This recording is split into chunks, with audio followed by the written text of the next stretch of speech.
Hello दोस्तों, एक बार फिर से आप सभी का स्वागत है इस यूट्यूब चैनल पे।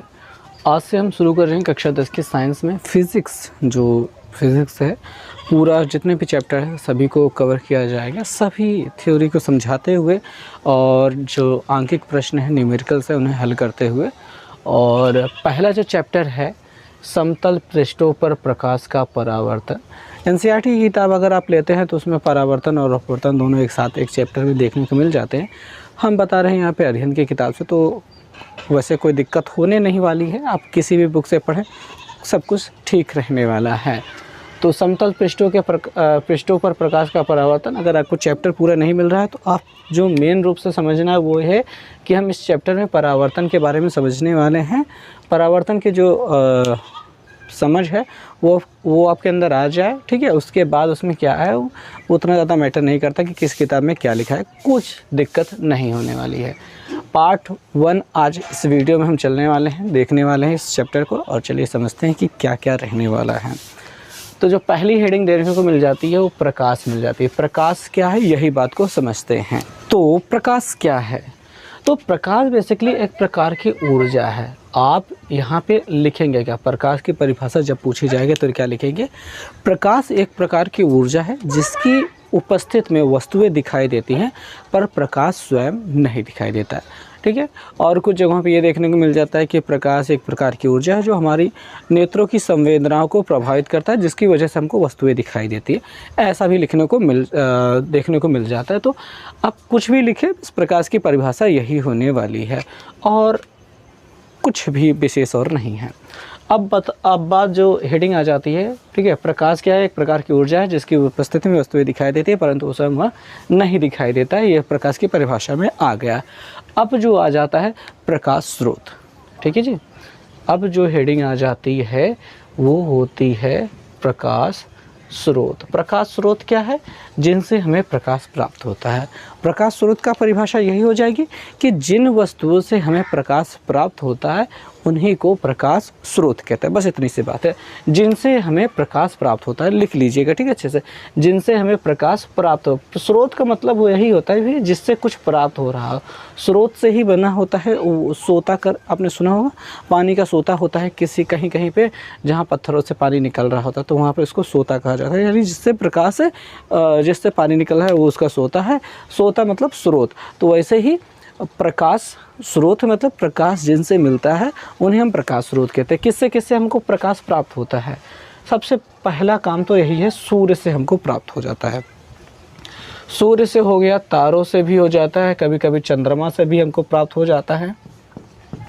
लालटेन जलाते हैं ना, लालटेन हो गया, इनसे प्रकाश प्राप्त हो जाएगा। मोमबत्ती हो गई और सबसे ज़्यादा जो प्रयोग किया जाता है विद्युत बल्ब हो गया, उसे विद्युत बल्ब कहा जाएगा। विद्युत बल्ब में भी अलग अलग वैरायटी आ गई। पहले चलता था सिंपल सा विद्युत बल्ब 100 वाट वाला जो पीले रंग का चलता था, और उसके बाद फिर आ गया आपका CFL, और CFL के बाद अब आ चुकी है LED।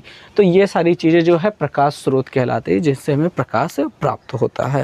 अब जो प्रकाश स्रोत हैं वो 2 कैटेगरी में बांटे गए हैं। देखिए, मूल रूप से तो प्राकृतिक और मानव निर्मित भी है, उनमें बांटा गया है। लेकिन जो अभी मेन चीज़ है जो आपको समझनी चाहिए वो है दीप्त प्रकाश स्रोत, ठीक है। दीप्त प्रकाश स्रोत सभी चीज़ों की जो हेडिंग है, जैसे हम हेडिंग डाल रहे हैं और जो कुछ भी बोल रहे हैं वो कुछ लिखते चलिएगा, पूरा लिखते चलिएगा, ठीक है। अपना नोट्स पूरा बनाते रहिएगा। अब पूरी चीज़ों को यहाँ पे बाकायदा बोर्ड पे लिखेंगे तो काफ़ी समय लग जाएगा। तो आपको बस सुनना है और इसमें बहुत मुश्किल चीज़ नहीं है। जो भी मुश्किल चीज़ें होंगी वो पूरा लिख देंगे। तो मुश्किल चीज़ नहीं है, तो बहुत ही आसानी से आप समझते चलिए और उनको लिखते जाइए। तो दीप्त प्रकाश स्रोत वे प्रकाश स्रोत जिनके पास खुद का प्रकाश होता है, ठीक है। जिनके पास खुद का प्रकाश होता है उन्हीं को दीप्त प्रकाश स्रोत कहा जाता है। जैसे सूरज, तारे हो गया, लालटेन, मोमबत्ती, विद्युत बल्ब, इन सभी के पास खुद का प्रकाश होता है। इनके अंदर से खुद प्रकाश निकलता है। इन्हीं को कहा जाता है दीप्त प्रकाश स्रोत। और इसका जो दूसरा वाला रूप होता है, मतलब प्रकाश स्रोत के दूसरा, ये पहला प्रकार हो गया। जो दूसरा प्रकार होता है उसे कहा जाता है अदीप्त प्रकाश स्रोत। अदीप्त प्रकाश स्रोत ये होता है दूसरा वाला प्रकार। अदीप्त प्रकाश स्रोत वे प्रकाश स्रोत, ठीक है, वे प्रकाश स्रोत जिनके पास स्वयं का प्रकाश नहीं होता है, वो दूसरे से प्राप्त प्रकाश को परावर्तित करते हैं। वे प्रकाश स्रोत जिनके पास खुद का प्रकाश नहीं होता है, वो दूसरों से प्राप्त प्रकाश स्रोत को परावर्तित करते हैं। इस प्रकार के प्रकाश स्रोत को अदीप्त प्रकाश स्रोत कहा जाता है। इसके अंतर्गत अपना आ जाता है चंद्रमा, चंद्रमा इसके अंतर्गत आ जाता है। और इसके अंतर्गत आ जाता है कांच, दर्पण भी आप कह सकते हो, ठीक है। तो ये जो प्रकाश स्रोत प्रकाश को आपको देते हैं। चंद्रमा क्या होता है भैया, देखिए सूरज बड़ा सा है, पृथ्वी छोटी सी और उससे भी छोटा चंद्रमा। सूरज का प्रकाश जिस पर पृथ्वी के जिस भाग पे पड़ता है वहाँ पे होता है दिन, और जहाँ पे नहीं पड़ता वहाँ पे होती है रात, और यहाँ पे पीछे होता है चंद्रमा। सूरज का प्रकाश चंद्रमा पे पड़ा, अब किसी भी चीज़ पे सूरज का या फिर किसी भी चीज़ का प्रकाश जब पड़ता है तो परावर्तित तो हो ही करता है। ये प्रकाश की अपने स्वयं की घटना होती है परावर्तन, ठीक। चंद्रमा खुद नहीं भेजता, सूरज प्रकाश का गुण ही होता है परावर्तन का, तो वो परावर्तित होता है और जहाँ पे रात होती है वहाँ पे वो चंद्रमा का प्रकाश दिखाई देता है, पड़ता है तो हमको चीज़ें दिखाई देती है। तो चंद्रमा क्या है, वो खुद प्रकाश उसके पास नहीं है, लेकिन उसके ऊपर जो प्रकाश आ रहा है वो परावर्तित होकर हमारे ऊपर हमें मिल रहा है। इस वजह से ये प्रकाश जो चंद्रमा है, कांच हो गया, दर्पण हो गया, ये सब क्या है, अदीप्त प्रकाश स्रोत की कैटेगरी में आते हैं। तो इतना समझ में आ गया। अब जो अगली हेडिंग देखने को मिल जाती है वो होती है प्रकाश के गुण।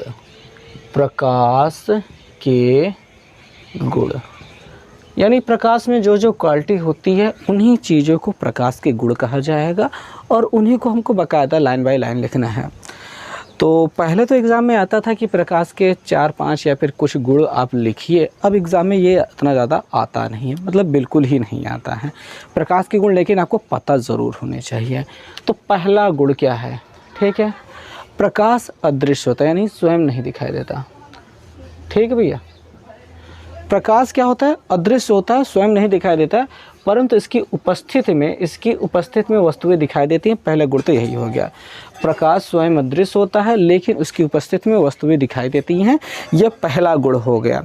दूसरा गुण क्या है, प्रकाश सरल रेखा में गमन करता है, ठीक है। सामान्यतः जब सूरज से प्रकाश निकल रहा है वो किस रेखा में जाता है, एकदम सीधी रेखा में जाता है, ऐसे नहीं जाता लहराते हुए या फिर ऐसे होकर के नहीं जाता है। सामान्य रूप से तो ऐसा नहीं जाता, लेकिन कभी कभी कुछ कंडीशन आएंगी जहाँ पे भी ये लहरा के जाएगा, जैसे बाल लहराते हैं वो लहरा के जाएगा। वो कंडीशन तब आएगी जब आप बहुत ज़्यादा पढ़ लेंगे, अपवर्तन तक पहुँचेंगे, उसके बाद आपको पता चल पाएगा। तो अभी आप ये कहेंगे कि सामान्यतः प्रकाश क्या है, सीधी रेखा में गमन करता है, जो बोल रहे हैं वही चीज़ लिखना होता है।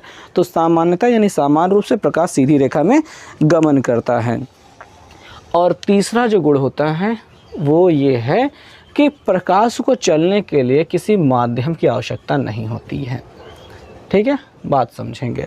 प्रकाश को चलने के लिए किसी माध्यम की आवश्यकता नहीं होती है। जैसे हम जो बोल रहे हैं वो किस माध्यम से, हवा के माध्यम से। जब अगर सामने आप मेरे बैठे होंगे तो हवा के माध्यम से आवाज़ हमारे पास से आप तक जाती है, हवा नहीं होगा तो नहीं जा पाएगी।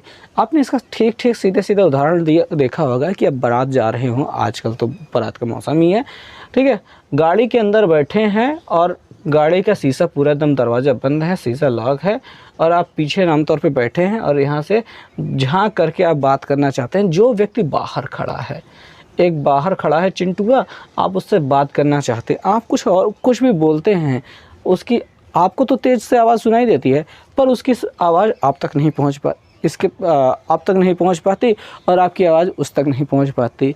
इसमें क्या है, कांच है जिसकी वजह से आवाज़ आर पार नहीं जा पा रही है। लेकिन प्रकाश के मामले में ऐसा नहीं होता, आप बड़े आराम से देख पाते हो।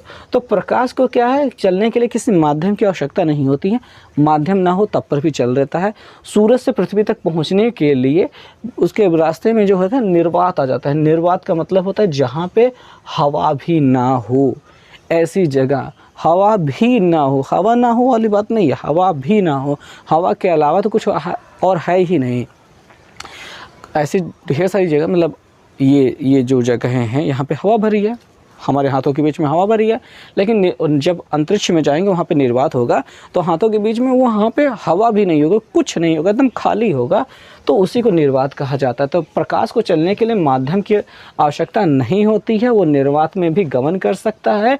प्रकाश विद्युत चुम्बकीय तरंगों के रूप में चलता है, विद्युत चुम्बकीय तरंग के रूप में चलता है। अब ये क्या होती है भैया, प्रकाश के चलने का जो तरीका होता है विद्युत चुम्बकीय तरंगें होती है। जैसे मोबाइल से निकलने वाले जो रेडिएशन होता है वो विद्युत चुम्बकीय तरंग है, ठीक है। प्रकाश जो चलता है वो विद्युत चुम्बकीय तरंगों के रूप में चलता है। ये तरंग जो चैप्टर आएगा उसमें पढ़ने के लिए अच्छे से मिलेगा, अभी इसको इग्नोर मारिए। बस आप ये याद रखिए कि प्रकाश क्या है, को चलने के लिए किसी माध्यम की आवश्यकता नहीं होती, वो निर्वात में भी गमन कर सकता है, वो विद्युत चुम्बकीय तरंगों के रूप में चलता है। और चौथा हम ले सकते हैं प्रकाश की चाल, ये कितनी होती है आपको याद रखना चाहिए। देखिए 3 × 10⁸ मीटर प्रति सेकेंड, 3 × 10⁸ मीटर प्रति सेकेंड, यानी आप इसे कह सकते हैं कि ये है 3 लाख किलोमीटर प्रति सेकेंड, ठीक। 3 लाख किलोमीटर प्रति सेकेंड आप इसे कहते हैं, यानी कि 1 सेकेंड में 3 लाख किलोमीटर दूर चला जाता है प्रकाश। इसी को लिखा गया है यहाँ पे 3 × 10⁸ मीटर प्रति सेकेंड। और इस चाल को c से भी रिप्रेजेंट कर देते हैं। प्रकाश की चाल ये निर्वात या वायु में होती है। इस चाल को आप कहते हैं कि ये निर्वात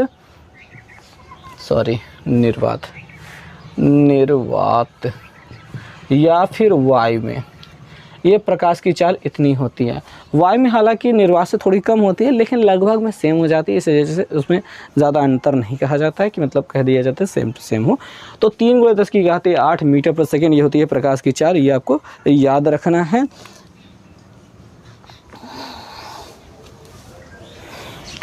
और प्रकाश की चाल जो 5वां गुण कह सकते हैं कि प्रकाश की चाल भिन्न भिन्न माध्यमों में, या फिर इसी गुण के साथ घुसा सकते हैं, कह सकते हैं कि प्रकाश की चाल भिन्न भिन्न माध्यमों में, अलग अलग माध्यम में क्या होती है भैया, अलग अलग होती है। अलग अलग माध्यमों में यानी हवा में प्रकाश की चाल अलग है, निर्वात में अलग है, पानी में अलग है, कांच में अलग है, हीरे के अंदर जब जाएगी उसमें अलग है, मिट्टी के तेल में जो प्रकाश गुजर रहा है वो अलग है। तो सभी जितने भी 6 माध्यम अभी बताए, इसके अलावा भी ढेर सारे माध्यम होते हैं जिनमें से आर पार देखा जा सकता है। सभी माध्यम है, उन सभी माध्यमों में प्रकाश की चाल अलग अलग होती है। ओके जी, तो अब जो 6वां गुण आपको देखने को मिलेगा वो गुण है पारदर्शी और अपारदर्शी माध्यम को लेकर के। देखिए प्रकाश के गुण जो होते हैं वैसा तो अभी आपको लिखने को मिल नहीं रहे हैं। पहले जब एग्ज़ाम में लिखने को ये मिलते थे तब हमको एक्सप्लेन करके अच्छे से बताना होता था, 7-8 गुण लिखने होते थे। तो उसके दौरान इसको भी उसी में लिख देना मतलब हो जाता है। क्या होता भी है कि प्रकाश जिन माध्यमों से आर पार चला जाता है उन्हें पारदर्शी माध्यम कहते हैं, जिनसे आर पार नहीं जा पाता है उन्हें अपारदर्शी माध्यम कहते हैं। तो ये प्रकाश के गुण लिखने के काम में आएगा। हालांकि पारदर्शी अपारदर्शी जब अगली हेडिंग देखी जाएगी तो उसमें अच्छे से सब कुछ समझा जाएगा, लेकिन अगर आपको यहाँ पे प्रकाश के गुण लिखने हैं तो उसमें ये आ जाएगा। और 7वां गुण अब लिखना है तो आपको ये लिखना होगा, इसका जो तरंग दैर्ध्य होता है वो भी दिया जाता है। अच्छा, पहले बात तो यहाँ पे प्रकाश के देखिए प्रकाश में तो यहाँ पे अपारदर्शी वाला गुण लिख लिया और पारदर्शी वाला गुण लिख लिया, वो चीज़ें इसमें आ गई, ठीक। और फिर अगले गुण में यहाँ पे प्रकाश के परावर्तन को समझ लेते हैं। ठीक है, परावर्तन। यहाँ पे क्या लिखा जाए, 7वें वाले गुण में लिखना है, प्रकाश जब किसी चिकने चमकदार पृष्ठ पर आपतित होता है तो टकराकर उसी माध्यम में वापस लौट जाता है। इस घटना को प्रकाश का परावर्तन कहते हैं। या फिर किसी भी पृष्ठ से टकराकर उसी माध्यम में लौट जाता है या फिर परावर्तित हो जाता है। अब जो 8वां गुण लिख सकते हैं वो ये होता है कि प्रकाश जब एक माध्यम से दूसरे माध्यम में जाता है तो अपवर्तित हो जाता है। तो यहाँ पे अपवर्तन, एक गुण ये आ जाएगा। 9वां गुण जो है वो ये लिख देते हैं कि प्रकाश की जो तरंग दैर्ध्य होती है, प्रकाश की तरंग दैर्ध्य ये 4000 एंगस्ट्रॉन से इस लिख लेते हैं, एंगस्ट्रॉन से, ठीक है, 8000 एंगस्ट्रॉन से तक होती है। 8000 एंगस्ट्रॉन के बीच में होती है। 4000 एंगस्ट्रॉन से 8000 एंगस्ट्रॉन के बीच में होती है। अब ये क्या है, तरंग दैर्ध्य। तरंग दैर्ध्य को समझा दें तो जो प्रकाश की तरंगें होती हैं वो होती है विद्युत चुम्बकीय तरंगें। और तरंग को आपने देखा होगा ऐसे, पानी में जब पत्थर डालते हैं तो पानी की जो सतह होती है ऐसे ऐसे उसमें तरंग बनती है। अब यहाँ पे देखेंगे एक तरंग यहाँ पे अगर समझें तो यहाँ से ऊपर की ओर उठ रही है, ऊपर गई, फिर नीचे आई, फिर अपनी पुरानी अवस्था में आ गई। इस पूरे को कहा जाएगा एक तरंग। ऊपर जाके नीचे आना, फिर उसी अवस्था में वापस आना, एक तरंग कहलाएगा। और ऐसी स्थिति में जितनी दूर ये चल गई, इसी को कहा जाएगा तरंग दैर्ध्य। एक तरंग द्वारा एक तरंग पूरा करने में जितनी दूरी चलनी पड़ती है उसको तरंग दैर्ध्य कहते हैं। अब यहाँ पे 4000 एंगस्ट्रॉन से 8000 एंगस्ट्रॉन जो दिया गया है, ये जो लिखा गया है एंगस्ट्रॉन का मतलब होता है 10⁻⁻10 मीटर। ठीक है, 10⁻10 मीटर, यानी 4000 एंगस्ट्रॉन का मतलब 4000 × 10⁻10 मीटर। इतने से 8000 × 10⁻10 मीटर, इतने तरंग दैर्ध्य इनकी हैं। तो आपको इनको तरंग दैर्ध्य को इनके याद कर लेना है और ज़्यादा समझने की ज़रूरत नहीं है। जब तरंग पढ़ा जाएगा तो आपको तरंग दैर्ध्य और बहुत सारी चीज़ें पढ़ने को मिल जाती है। हालांकि 10वीं में तरंग दैर्ध्य है नहीं तो आपको टेंशन लेने की ज़रूरत नहीं है। प्रकाश के गुण को देखने के बाद अब बात आ जाती है प्रकाशिक माध्यम की। प्रकाशिक माध्यम किसे कहते हैं वो समझना है हमें। तो प्रकाशिक माध्यम, प्रकाशिक है कि प्रकाशित, प्रकाशिक माध्यम है। ठीक है, माध्यम। तो भैया देखिए, प्रकाश जिनमें से होकर के गुजर जाता है, जा पाता है, उन्हीं को प्रकाशिक माध्यम कहा जाता है। माध्यम, ठीक है, जिसमें से प्रकाश होकर के जाता है। टोटल 3 प्रकार के प्रकाशिक माध्यम होते हैं। ठीक, प्रकाशिक माध्यम माने वे जिनमें से प्रकाश होकर के जाते हैं, परिभाषा यही रहनी चाहिए ना। प्रकाश जिन माध्यमों से होकर गुजरता है उन्हें प्रकाशिक माध्यम कहते हैं। प्रकाश जिन माध्यमों से होकर के गुजरता है उन्हें प्रकाशिक माध्यम कहते हैं। और प्रकाशिक माध्यम टोटल होते हैं 3 प्रकार के। पहला हो जाता है पारदर्शी। ठीक है, पारदर्शी माध्यम। पारदर्शी माध्यम कौन सा होता है? ऐसे माध्यम जिनमें प्रकाश बड़े आराम से आर पार हो जाता है।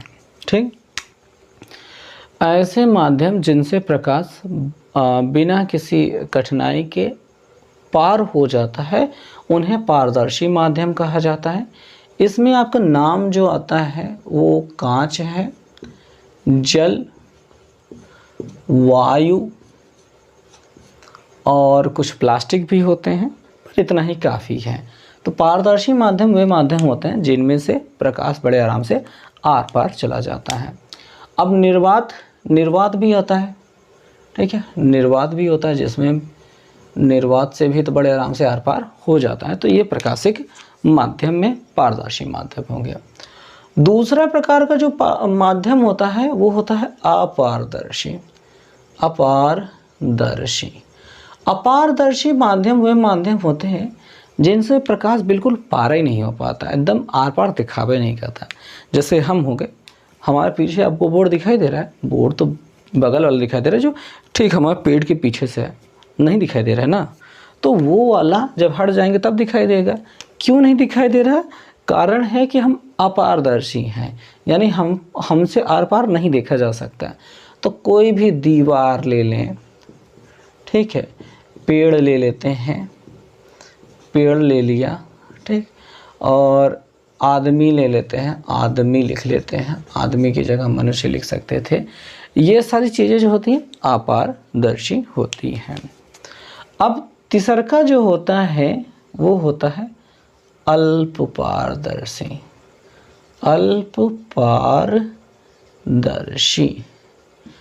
अल्प पारदर्शी, इन्हें पारभाषक माध्यम भी कहा जाता है। क्या कहा जाता है? पारभाषक।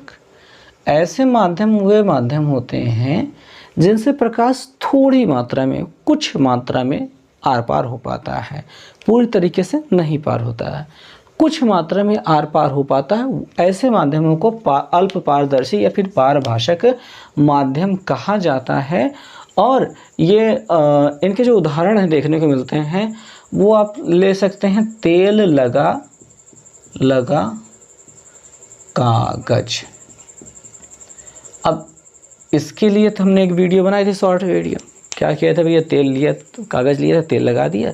अब उसको किसी पेज पे रख कर, किसी पन्ने पे रख कर देख रहे हैं तो नीचे वाला हमको बड़े आराम से दिखाई दे रहा है, उससे पहले तो नहीं दिखाई दे रहा था। तो तेल लगाने के बाद क्या होता है, वो हल्का हल्का सा आर पार दिखाई देने लगता है। बहुत दूर तक नहीं दिखाई देता है, लेकिन बहुत नज़दीक वाला चीज़ें दिखाई देने लगती हैं। तो तेल लगा कागज़ हो गया। घिसा हुआ कांच जो होता है वो होता है अल्प पारदर्शी। और गंदा पानी भी, गंदा पानी, ये जो हैं हो गए पारभाषक माध्यम।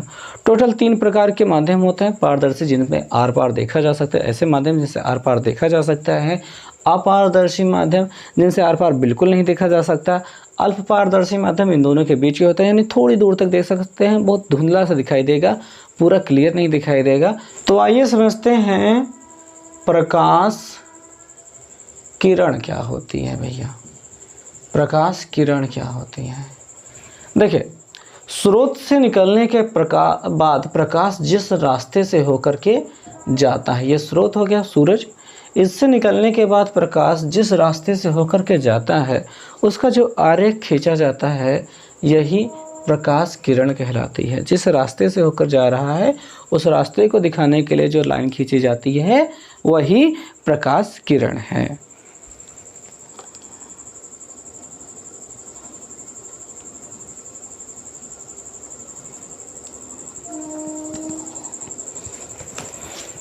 तो प्रकाश पथ को क्या कहते हैं? किरण कहते हैं। और प्रकाश की जो किरणें होती हैं वो टोटल 3 प्रकार की होती हैं। पहला वाला देख लेते हैं। पहले तो समांतर ही लिख लेते हैं, समांतर प्रकाश की किरणें। ये वो प्रकाश की किरणें होती हैं जो समांतर होती हैं। ढेर सारी प्रकाश पुंज किरणें होती हैं जो एक साथ समान दूरी पर ऐसे चलती जाती हैं, ये प्रकाश किरणें समांतर कहलाती हैं। तो दूसरी प्रकाश किरण जो होती हैं, दूसरी प्रकाश किरण वो होती है अभिसारी। कौन सी? अभिसारी। नाम याद रखना है भैया, ठीक है, अभिसारी। यहाँ पे महत्वपूर्ण बात है कि नाम समझना। अभिसारी प्रकाश किरण, जब ढेर सारी प्रकाश किरणें एक बिंदु पर मिले, एक बिंदु पर आकर के मिल जाएं, एक बिंदु पर आकर के मिल जाएं, इन्हें अभिसारी प्रकाश किरण कहा जाता है। और तीसरा जो प्रकार होता है वो होता है अपसारी का। किसका होता है? अपसारी। अपसारी प्रकाश की किरणें जो होती हैं एक बिंदु से निकलती हैं। कहाँ से भैया? एक बिंदु से बाहर की ओर निकलती हैं, ये अपसारी प्रकाश किरणें कहलाती हैं। अब देखिए, ध्यान से समझना है। समांतर प्रकाश की किरण हर कोई बता लेता है कि कौन सी समांतर प्रकाश की किरण होगी। अपसारी और अपसारी में हमको कन्फ्यूजन होता है, उसका ट्रिक समझें। देखिए, अपसारी को अच्छे से समझें।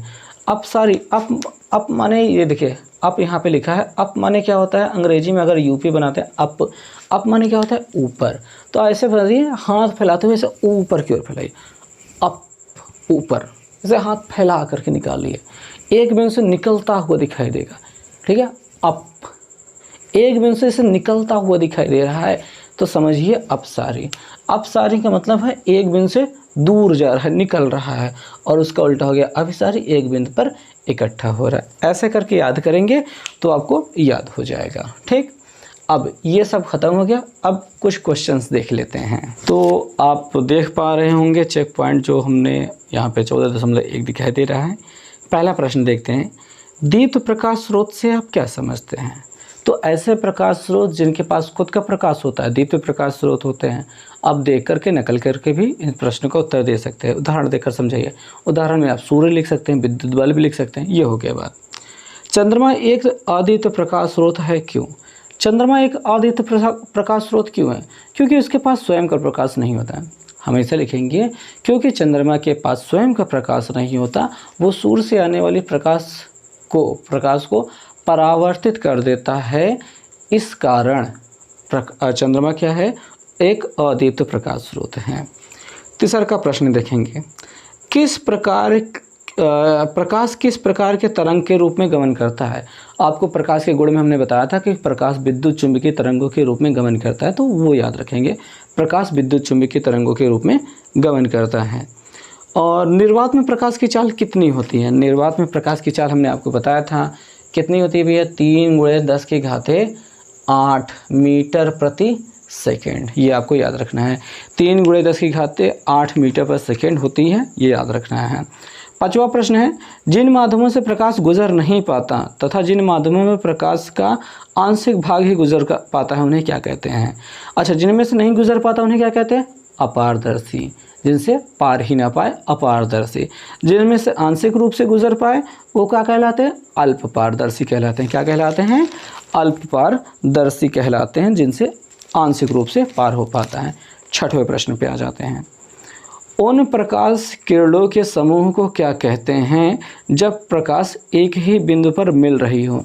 जब एक बिंदु पर मिलते हैं तो उसको क्या कहते हैं? एक बिंदु पर आके मिल रही हैं, वो वाली होती है अभिसारी। ठीक, और एक बिंदु से आती हुई प्रतीत, एक बिंदु से आती मतलब कोई एक बिंदु से आ रही हैं, एक बिंदु से आ रही हैं, यानी फैलने वाली बात की जा रही है, तो ये अपसारी कहलाएगी। क्या कहलाएगी? अपसारी। और एक दूसरे के समांतर होते हैं, समांतर प्रकाश किरण कहते हैं। तो ये सभी प्रश्न हो गए, समझ में आ गया?